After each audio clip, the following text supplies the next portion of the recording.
à tous, c'est Vanessa Montanari du blog de la recherche clinique pour Pharma Spécifique. Aujourd'hui, nous allons voir un nouveau sujet. Le médecin qui a fait signer le consentement éclairé ne figure pas dans le formulaire de délégation des tâches. Est-ce que ça vous est déjà arrivé? Moi, oui.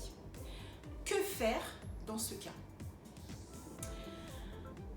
Alors, si ça arrive, première chose à faire, contacter l'investigateur principal et lui demander est-ce que ce médecin a été formé à l'étude.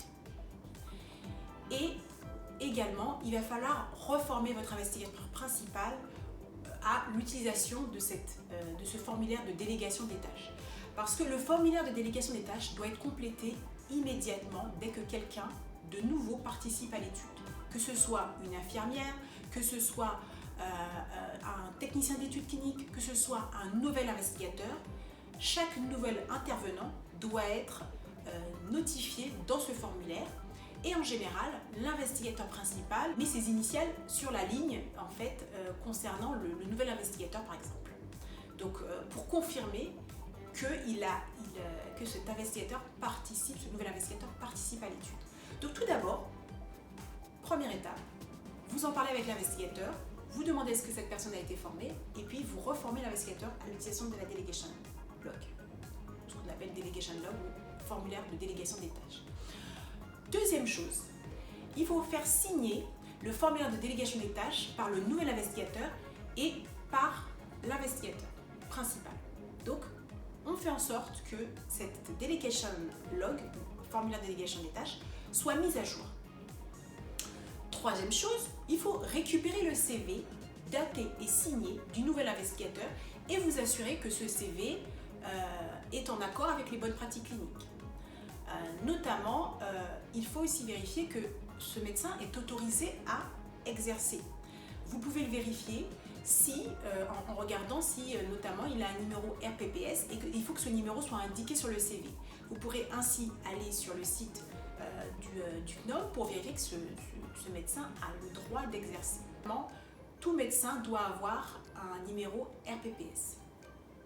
Ensuite, après avoir fait ça, vous allez faire une note to file. En fait, c'est ce qu'on appelle une note au dossier.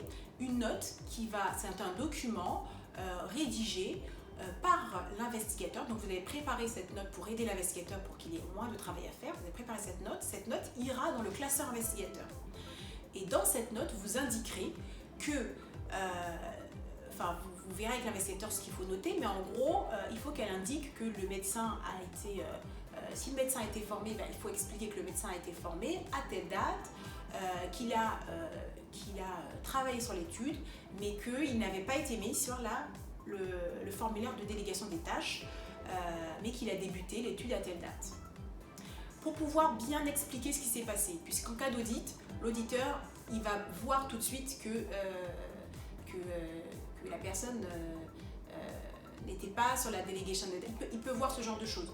Donc il vaut mieux bien expliquer tout ça dans une note au dossier que vous classez dans le classeur investigateur. Cette note est bien sûr signée par l'investigateur de l'étude et si possible, si elle peut être mise sur papier en tête de l'hôpital, ce serait parfait. Autre chose, il faut vous assurer que le formulaire de formation de l'investigateur a été rédigé. En fait, à partir du moment où une nouvelle personne participe à une étude, il faut vous assurer que le formulaire de formation a été signé pour cet nouvel investigateur. Normalement, les personnes qui participent à l'étude sont formées au moment de la mise en place par l'attaché de recherche clinique. Mais il arrive que des personnes arrivent par la suite. Donc, quand ils sont formés au moment de la mise en place, il y a un formulaire de formation qui est rédigé par l'attaché de recherche clinique qui indique toutes les personnes ayant participé à la mise en place et à la formation au protocole. Si les personnes arrivent par la suite, c'est à l'investigateur, en général, de former ces personnes au protocole. Et lorsqu'il forme les personnes au protocole, il doit rédiger un formulaire de formation. Donc vous devez vous assurer que l'investigateur a bien rédigé un formulaire de formation pour ce nouvel investigateur. Si ça n'a pas été fait, il va falloir préparer un formulaire ou de formation, ou alors il va falloir rédiger une note au dossier pour expliquer ce qui s'est passé exactement. Est-ce qu'il a été formé, est-ce qu'il n'a pas été formé? Il faut rédiger et expliquer ce qui s'est passé. Et tout ça, on le classe dans le classeur investigateur. Dernière action, vous devez reporter tous les faits dans votre rapport de monitoring et également dans votre lettre de suivi. Vous devez expliquer à l'investigateur, il s'est passé ça, vous m'avez dit ceci, etc. Et informer votre chef de projet. J'espère que ça vous a éclairé sur cette situation. Je voudrais également vous dire que Pharma Spécifique a créé un livre blanc pour vous expliquer comment mener vos études cliniques au succès. Ce guide est un guide d'une centaine de pages. Il s'agit de retours d'expérience de notre équipe pour vous aider à mieux appréhender les essais cliniques.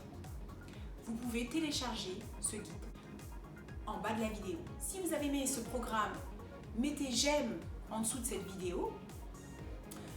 Si vous voulez avoir plus d'informations en recherche clinique, de conseils en recherche clinique, allez sur le site du blog de la recherche clinique que vous trouverez ici.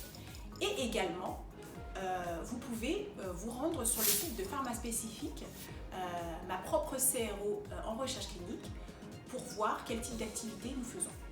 Voilà, donc je vous remercie.